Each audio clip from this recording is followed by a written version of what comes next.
ये लोगों को तो बाइबिल का कुछ नॉलेज ही नहीं है, ना ही ये मसीह है, ढंग से मसीह नहीं है। और ये लोग जो है मुंह उठा के कमेंट करने के लिए चले आते हैं कि दोष मत लगाओ, न्याय करना प्रभु का काम है। अरे ਵਿੱਚ ਸਾਡੇ ਬਹਾਦਰ ਸੂਰ में ਆ देखो दलविंदर सिंह जी बैनीपाल पूरे सारे ही लड़े मुंडे इकट्ठे हो गए, सिर्फ 10 बंदियां ने 700 ਨਾਲ उधर से मिनिस्ट्री से 1 करोड़ 85 लाख 1 करोड़ 50 लाख 85 1 करोड़ 85 लाख लेके भाग गया था। उसके बाद आपसे कोई बातचीत पर्ची में साफ DL666 जो लिखा हुआ दिखाई आप लोगों को दे रहा होगा। सदस्य है वो नमस्ते करने के लिए अपने हाथ को इस तरह से ट्रायंगल शेप देकर वो बनाते हैं। तो बजिंदर सिंह भी सेम ऐसे हरकतों को वो करता है। जो लोग अब भी फंसे हुए हैं, मैं उन सभी लोगों को भी ये चेतावनी देना चाहूंगा कि जितने जल्दी हो सके वहां से निकलिए और परमेश्वर की आराधना करिए। नमस्कार, जय मसीह की, प्रभु यीशु मसीह में आप सबको हमारे चैनल द लाइट ऑफ जेटिस में स्वागत करते हैं।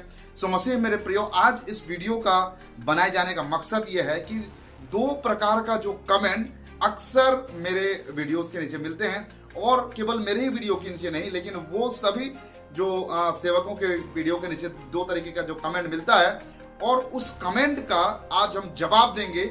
और वो कमेंट क्या है, क्या उनका जो सवाल है, उसको मैं आज इस वीडियो में दिखाऊंगा। तो चलिए बिना किसी देर के आज इस वीडियो को स्टार्ट करते हैं। तो एक टाइप का कमेंट ये है जहां पर लोग कहते हैं कि वो तो परमेश्वर का दास है, परमेश्वर उसका न्याय करेगा, तुम क्यों बीच में बोल रहे हो। ठीक है, तो चलो मैं एक कमेंट में दिखाई देता हूं जो स्क्रीन पे आप लोगों के सामने शो हो रहा होगा कि लोग कहते हैं कि वो तो परमेश्वर का दास है, परमेश्वर उसका न्याय करेगा, तुमको यहाँ पर बोलने का क्या जरूरत है। तो ये जो भाई साहब ने जो कमेंट किया है, और इनके तरह बहुत सारे लोग, अगर मैं निकालूंगा तो कम से कम 2 घंटा का वीडियोस बनेगा। तो बहुत सारे लोग इस तरीके कमेंट करते हैं। उन लोगों के लिए मेरा ये जवाब है, मैं उन सारे लोगों से एक सवाल करना चाहता हूं, परमेश्वर न्याय करेगा, वो कैसे करेगा, जरा मुझे इसका भी जवाब आप जरूर से देना। वो न्याय करेगा, लेकिन वो कैसे करेगा।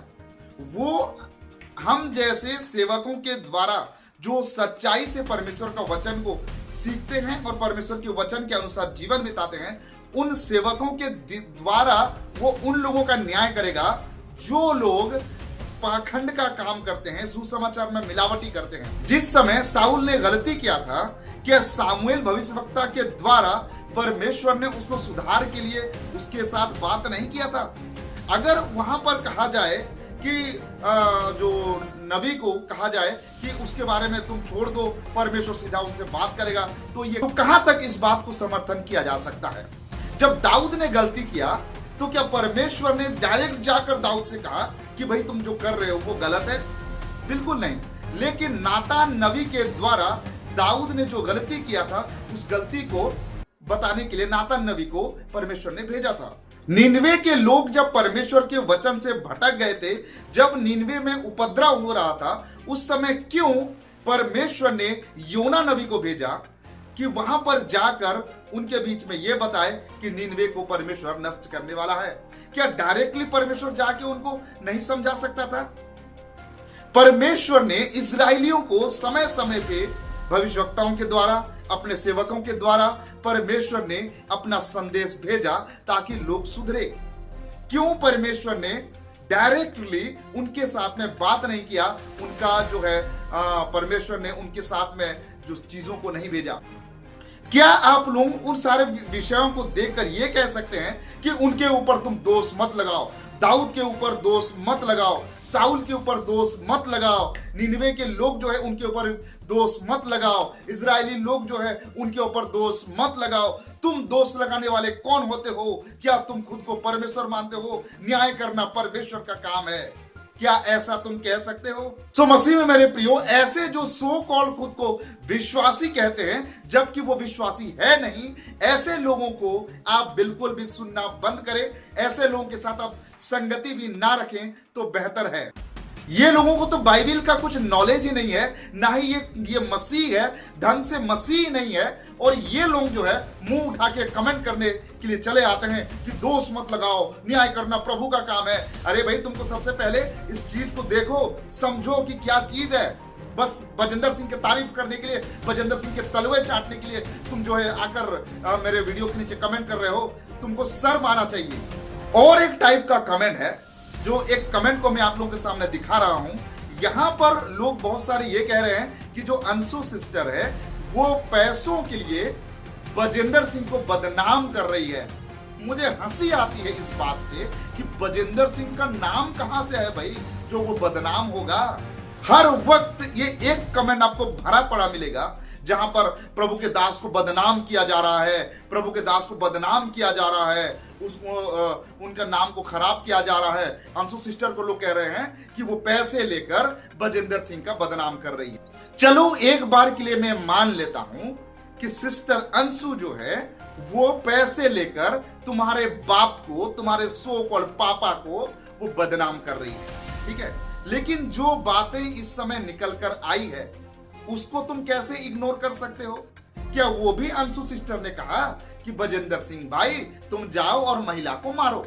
एक सीसीटीवी कैमरा इस समय वायरल हो रहा था जहां पर बजेंद्र सिंह जो है बहुत बुरी तरीके से एक व्यक्ति को पीट रहा था और एक महिला के साथ भी, जिसके हाथ में छोटा एक बच्चा था, उसे भी बहुत बुरी तरीके से उसको पीटा और उसके साथ बदतमीजी करी। क्या ये भी अंशु सिस्टर ने कहा कि बजेंद्र सिंह तुम जाकर ये करो? अब आप लोग कह दो कि बजेंद्र सिंह ने जो किया वो सही किया है। बहुत सारे ऐसे अंधभक्त हैं जो इस बात को लेकर भी बजेंद्र सिंह की तारीफ करने से पीछे नहीं हटते हैं। ऐसे बहुत सी भविष्यवाणियां हैं जहां पर बजेंद्र सिंह जो है झूठा भविष्यवाणी किया। इसको भी आप कह दो कि अंशु सिस्टर ने बजेंद्र सिंह को जो है बदनाम करने के लिए बजेंद्र सिंह से झूठी भविष्यवाणी करवाई, ये भी कह दो आप। ऐसे बहुत से फेक हीलिंग है जो झूठा चमत्कार बजेंद्र सिंह ने किया जहां पर वो पकड़ाया भी गया। अब ये कह दो कि अंशु सिस्टर ने बजेंद्र सिंह से कहा कि तुम ऐसे झूठी चमत्कार करो, क्योंकि अंशु सिस्टर तो बजेंद्र सिंह को बदनाम करना चाहती है। बहुत सारे लोगों को पैसा खाकर उनके जिंदगी के साथ भी बजेंद्र सिंह ने खिलवाड़ किया और उनको प्रार्थना करने के नाम पे उनसे बहुत से पैसे लूटे गए, लेकिन फिर भी उनके साथ में कोई भलाई नहीं हुई।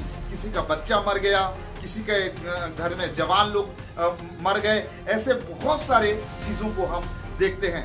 अब यहाँ पर आप ये बता दीजिए कि क्या बजेंद्र सिंह को यहाँ पर बदनाम किया जा रहा है? इन सारे चीजों से आपका नजर क्यों हट जाता है? हाल ही में एक व्यक्ति का वीडियो वायरल हुआ जहां पर बजेंद्र सिंह एक किसान को बुरी तरीके से अपने बाउंसरों के द्वारा पिटवाते हुए दिखाई दे रहा है।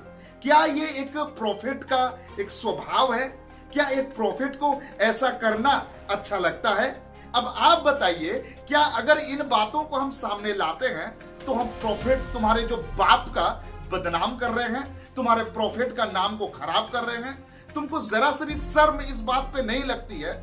एक गुनहगार, एक जो गुंडा किस्म का आदमी है, वो कितना गंदे तरीके से अपने हरकतों को दिखा रहा है और उसको तुम बुरा बोलने के बजाय तुम ये कहने की कोशिश कर रहे हो कि हमारे पापा को बदनाम किया जा रहा है। मसीह मेरे प्रियो, मैंने पिछले समय आप लोगों को एक वीडियो दिखाया था जहां पर एक सीसीटीवी कैमरा में बजेंद्र सिंह जो है बहुत बुरी तरीके से एक किसान को मार रहा था। हाल ही में मेरे पास में एक उसी किसान का एक वीडियो क्लिप मेरे पास आया है। सबसे पहले उस वीडियो क्लिप को आप देखिए, फिर हम आगे बात करेंगे। जी लड़ाई ਦੇ ਵਿੱਚ ਸਾਡੇ ਬਹਾਦਰ ਸੂਰਮੇ ਆ ਦੇਖੋ ਦਲਵਿੰਦਰ ਸਿੰਘ ਜੀ ਬੈਨੀਪਾਲ ਪੂਰੇ ਸਾਰੇ ਲੜੇ ਮੁੰਡੇ ਇਕੱਠੇ ਹੋ ਕੇ ਸਿਰਫ 10 ਬੰਦਿਆਂ ਨੇ 700 ਨਾਲ ਮੁਕਾਬਲਾ ਕਰਿਆ। ਇਹ ਵੀ ਇੱਕ ਯਾਦਗਾਰ ਦਿੱਲੀ ਤੇ ਪਹਿਲਾਂ ਇੱਥੇ ਵੀ ਹੋਊਗੀ, ਵੀ ਸਾਡੀ ਇੱਥੇ ਗਏ ਗੱਚ ਮੀ ਲੜਾਈ ਹੋਈ ਸੀ, ਇਹ ਵੀ ਯਾਦਗਾਰ ਹੋਊਗੀ ਇੱਥੇ ਜ਼ਰੂਰ। ਅਸੀਂ ਪਰ ਡੇਰਾ ਬੰਦ ਕਰਾਉਣਾ ਇਹ ਹੁਣ ਇਹ ਡੇਰਾ ਪਖੰਡ ਦਾ ਇਹ ਬਹੁਤ ਉਰੇ ਚੱਲ ਰਿਹਾ। ਮੈਨੂੰ ਅੰਦਰ ਲੈ ਕੇ ਚੱਕ ਕੇ ਇਹ ਅੰਦਰ ਉਹਨੇ ਆਪਣੀ ਜਨਤਾ ਨੂੰ ਭੜਕਾਇਆ ਵੀ ਇਹ ਪਿੰਡਾਂ ਨੂੰ ਕੁੱਟੋ, ਇਹ ਪਿੰਡਾਂ ਵਾਲੇ ਕਾਹਤੇ ਆਉਂਦੇ ਰਹੇ। ਮਤਲਬ ਅੰਦਰ ਉਹਨੇ ਪੂਰਾ ਕਿਹੜਾ ਮਾਸਟਰ ਇਹਨਾਂ ਦਾ ਕਿਆ ਨਾਂ ਉਹਦਾ, ਉਹਨੂੰ ਕਿਹਾ ਨਾ ਵੀ ਉਹਨੇ ਕੰਨਵਾ ਕਿਹਾ ਦੂਏ ਦਾ ਵੀ ਇਹਨਾਂ ਨੂੰ ਤੇਰਾ ਬਹੁਤ ਦੇਰ ਪਤਾ ਹੀ ਨਹੀਂ ਲੱਗਿਆ। ਜਿੰਨੇ ਨੂੰ ਅਸੀਂ ਨਿਕਲ ਨੁਕਲ ਕੇ ਹੋਏ ਆ, ਬਾਅਦ ਵਿੱਚ ਜਦ ਪਤਾ ਲੱਗਿਆ ਕੋਈ ਕਿਹਾ ਹਸਪਤਾਲ ਜਾਂਦਾ, ਜਦ ਸਾਨੂੰ ਪਤਾ ਲੱਗਿਆ ਅੰਦਰ ਜਦੇ ਹੀ ਡੀਐਸਪੀ ਸਾਹਿਬ ਨੂੰ ਉੱਥੇ ਭੇਜਿਆ, ਉਹਨੇ ਕਿਹਾ ਲੈ ਕੇ ਆਓ ਨਾ। ਉਹ ਮੁੰਡਾ ਖੇੜੇ ਵਾਲਾ ਰਵਿੰਦਰ ਨਾਲ ਸਾਰੇ ਹੀ ਗਏ ਜਦੇ ਵੀ ਅਸੀਂ ਹੁਣੇ ਲੈ ਕੇ ਆਉਨੇ। ਸਾਨੂੰ ਉਨੀ ਚਿਰ ਤਾਂ ਇਹੀ ਫਿਕਰ ਰਿਹਾ, ਪਹਿਲਾਂ ਤਾਂ ਆਪਣੇ ਬੰਦੇ ਹੀ ਦੇਖੀ ਗਏ ਜਿੰਨੇ ਵੀ ਜ਼ਖਮੀ ਹੋਏ ਵੇ ਵਿਚਾਰੇ। ਇਹ ਰੋੜੇ ਬਹੁਤ ਮਾਰੇ ਇਹਨਾਂ ਨੇ। ਉਹ ਵੱਜਦੀ ਜਿਹੜੇ ਅਸੀਂ ਜਿਵੇਂ ਉਹ ਹੋ ਗਏ, ਉਹ ਗਾਹਾਂ ਲੰਘੇ ਸਾਈਡ ਪਰ ਹੋ ਗਏ, ਤੁਸੀਂ ਮੂਹਰੇ ਆ ਗਏ। ਮੈਂ ਤਾਂ ਗੱਡੀ ਕੋਲ ਲੱਗ ਗਿਆ, ਗੱਡੀ ਕੋਲ ਮੈਂ ਘਲਾੜ ਦੇ ਕੋਲ ਲੱਗ ਗਿਆ, ਤੁਸੀਂ ਖੜ ਗਏ ਉੱਥੇ। ਘਲਾੜ ਤੇ ਮੈਂ ਗੰਨੇ ਦੇ ਕੋਲ ਰੋੜੇ ਮਾਰਦੇ ਮੈਂ ਮੂੰਗੀ ਲੱਗ ਗਿਆ। ਪਰ ਇੱਕ ਚਾਹੇ ਕੋਈ ਵੀ ਕਿਸੇ ਦਾ ਸੱਟ ਘੱਟ ਹੈ ਵੱਧ ਹੈ, ਪਰ ਧੱਕਾ ਮੁੱਕੀ ਹਰ ਇੱਕ ਦੇ ਨਾਲ ਹੋਈ ਹੈ। ਕਿਸੇ ਦਾ ਚਾਹੇ ਝਾੜੀਆਂ, ਕਿਸੇ ਦਾ ਡੰਡਾ, ਕਿਸੇ ਦਾ ਧੱਕਾ ਮੁੱਕੀ, ਦੇਖੋ ਸਾਰਿਆਂ ਦੇ ਹੀ ਤਕਰੀਬਨ ਮੁਕਾਬਲੇ ਦੇ ਵਿੱਚ ਰਹੇ ਆ ਸਾਰੇ ਹੀ, ਸਾਰਿਆਂ ਦੇ ਨਾਲ ਧੱਕਾ ਮੁੱਕੀ ਹੋਈ ਹੈ। ਪਰ ਜਬ ਅੱਜ ਲੜੇ ਦਾ ਅਸੀਂ ਬਸ ਇਹੀ ਮੁੱਲ ਚਾਹੁੰਦੇ ਆ ਵੀ ਇਹ ਬੰਦ ਹੋ ਜਾਵੇ, ਸਾਡਾ ਸਫਲ ਹੈ। ਅਸੀਂ ਨਹੀਂ ਉਰੇ ਰਹਿਣ ਦੇਣਾ ਚਾਹੀਦਾ। आप सभी लोग जानते हैं कि इस किसान का जमीन को बजिंदर सिंह जो है कब्जा किया हुआ था, और जब ये व्यक्ति उसका विरोध करता है तो इसको बहुत बुरी तरीके से उसको मारा जाता है, पीटा जाता है। और इस समय जो है, जो सरदार न्यूज रिपोर्टर को आपने देखा होगा कि वो लोग जो है इसका विरोध करने के लिए सामने आ रहे हैं। तो इन सारी बातों को देखकर क्या आपको ऐसा लगता है कि बजिंदर सिंह परमेश्वर का दास है, वो बहुत बड़ा प्रॉफिट है? शायद से आप सभी लोग जानते हैं कि पिछले समय बजिंदर सिंह नेपाल गया हुआ था और वहां पर एक बड़ी सभा को किया था, लेकिन वहां पर वो जो है परमेश्वर का नाम को बदनाम करके आया, परमेश्वर का नाम को खराब करके आया। वहां से जो है बहुत पैसे का उसने घोटाला किया हुआ था, और वहां पे बहुत बड़ा एक अपने गंदे हरकतों को बजिंदर सिंह ने दिखाया हुआ था। एक वीडियो क्लिप आप देखिए, उसके बाद हम आगे बात करेंगे।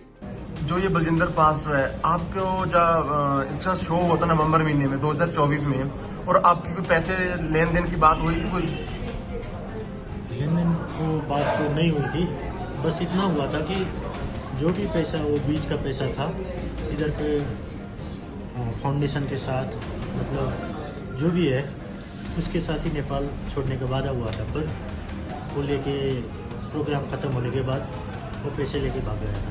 भाग गया था? कितने पैसे थे वो कम से कम? सुनने में आया था उधर से मिनिस्ट्री से 1 करोड़ 85 लाख। 1 करोड़ 50 लाख?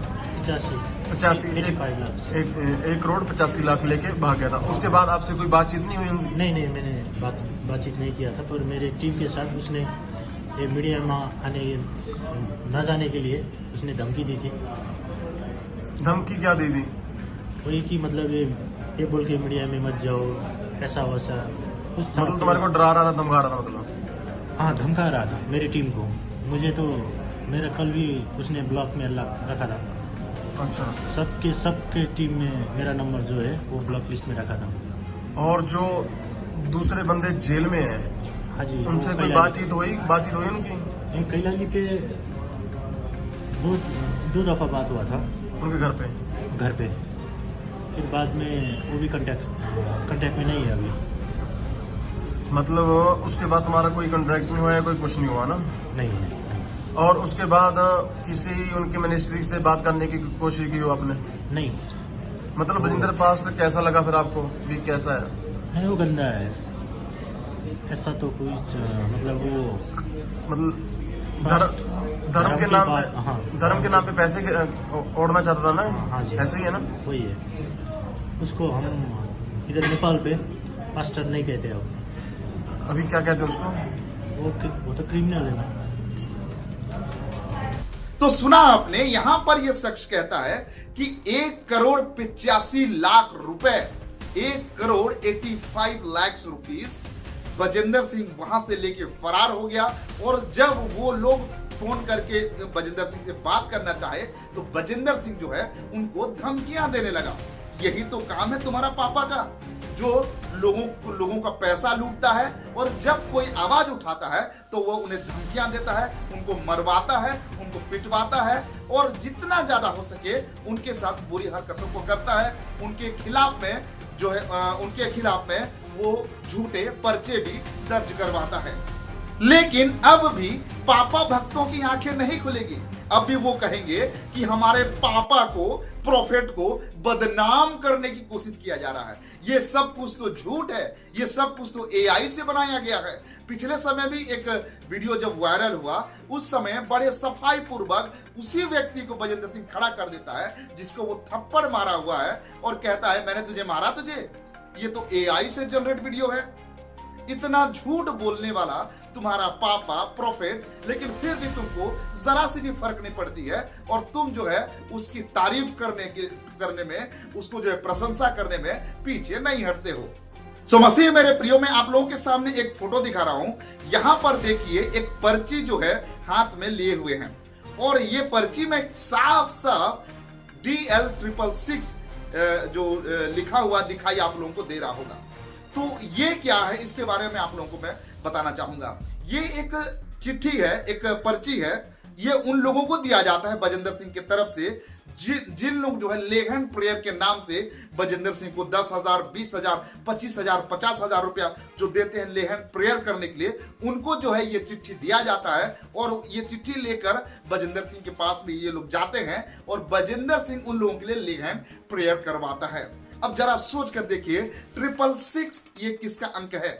ये लोग खुलेआम शैतान को प्रमोट कर रहे हैं और लोगों की आंख बंद पड़ा हुआ है, लोगों को ये सब दिखाई नहीं दे रहा है। पिछले समय में आप लोगों को दिखाया था कि बजेंद्र सिंह एक जगह प्रचार कर रहा है, सॉरी वो तो प्रचार कभी करता नहीं है, हाँ प्रचार कर भी रहा है तो वो शैतान का प्रचार कर रहा है। तो उसके पीछे में एक स्क्रीन चल रहा था जहां पर साफ रीति से 666 को हम देख सकते हैं।